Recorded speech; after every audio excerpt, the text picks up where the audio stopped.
En el nombre del Señor Jesucristo, hoy vamos a compartir en el capítulo 5 y el verso 1 de la primera epístola del apóstol Juan. Dice allí la palabra de Dios: todo aquel que cree que Jesús es el Cristo es nacido de Dios. Y todo aquel que ama al que le engendró, ama también al que ha sido engendrado por él. El apóstol Juan nos habla una vez más de la humanidad de Jesús, el hombre Jesús, el Cristo ungido. Dios es aquel que engendró, pues Él es la fuente de la vida eterna. Si amamos a Dios, vamos a amar a aquel a quien Dios ama. Este es el nuevo nacimiento. Es una regla que no podemos pasar por alto. Versículo 2 dice allí: en esto conocemos que amamos a los hijos de Dios, cuando amamos a Dios y guardamos sus mandamientos. Lo primero y principal es nuestro amor a Dios, y después nuestro amor al prójimo. Y por supuesto, cuanto más amamos a Dios, guardaremos más sus mandamientos y también vamos a amar a sus hijos. Los versículos 3 y 4 del capítulo 5 nos dice: pues esto es el amor a Dios, que guardemos sus mandamientos, y sus mandamientos no son gravosos, porque todo el que es nacido de Dios vence al mundo. Y esta es la victoria que ha vencido al mundo, nuestra fe. En estos versículos vemos que todo creyente es vencedor, pero no todos son vencedores totales. Nosotros usamos la palabra vencedor hablando del vencedor total, porque lo nacido de Dios, por lo menos, vence al mundo, aunque no vence otra cosa. ¿Y cuál es la victoria? Es nuestra fe. Hebreos 11:6 declara: porque sin fe es imposible agradar a Dios. Estamos hablando aquí de agradar a Dios, de guardar sus mandamientos, que no son gravosos, y cuán necesaria es la fe para poder hacer así. Y esta es la victoria que ha vencido al mundo, nuestra fe, nos declara la palabra. Y agregamos: y la fe que obra por el amor. No son dos cosas tan separadas como tal vez creemos. Por eso el apóstol Juan menciona aquí la fe en esta porción que habla del amor. La fe es la máquina, pero el amor es el combustible que hace funcionar la máquina. Nuestra fe sin amor no es nada. Y esta es la victoria, la fe que ha vencido al mundo, a la carne y a Satanás. Versículo 5 nos dice: ¿quién es el que vence al mundo sino el que cree que Jesús es el Hijo de Dios? El hombre religioso hace todo muy complicado, pero Juan lo presenta de una manera muy sencilla, muy simple.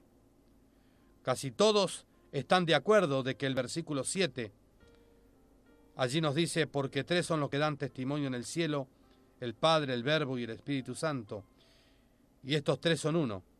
No tiene lugar aquí. Los que tradujeron los pergaminos agregaron este versículo, pero hay que eliminarlo y dejar los versículos 6 y 8. Este es Jesucristo, que vino mediante agua y sangre, no mediante agua solamente, sino mediante agua y sangre. Jesucristo fue el verdadero ser humano, no mediante agua solamente, sino mediante agua y sangre.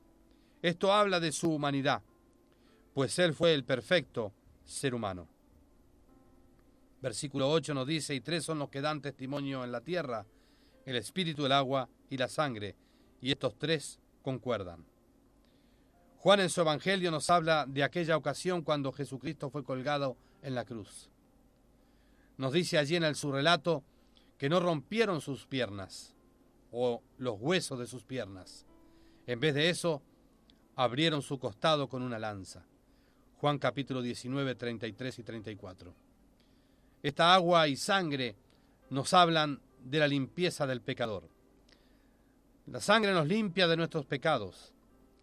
El agua representa la palabra de Dios, que también nos limpia de toda impureza, nos purifica. Y el Espíritu Santo es el agente que está aquí en la tierra para dar testimonio. Y tres son los que dan testimonio en la tierra. Eso es testimonio de Jesucristo.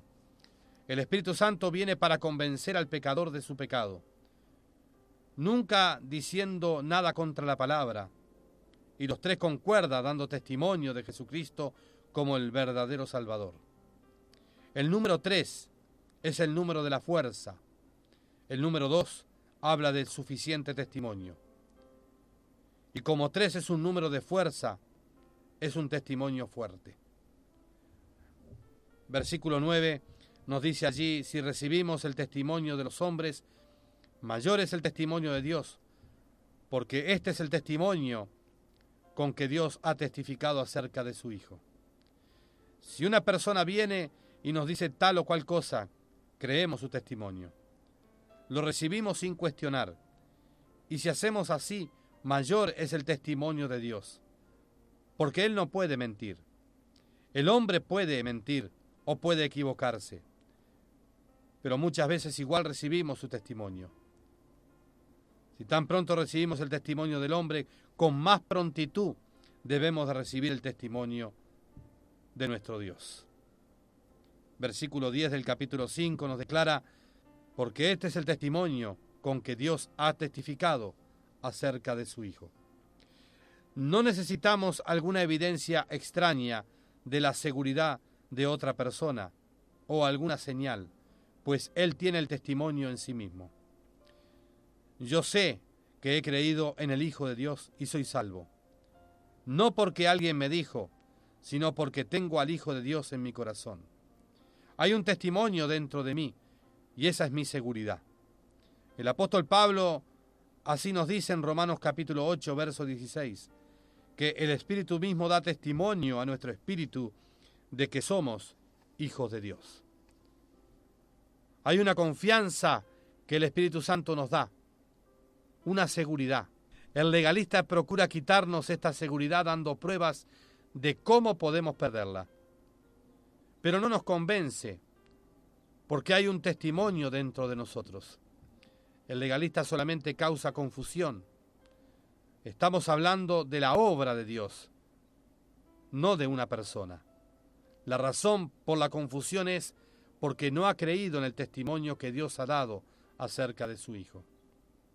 ¿Por qué Dios mandó a su Hijo y dio testimonio de Él?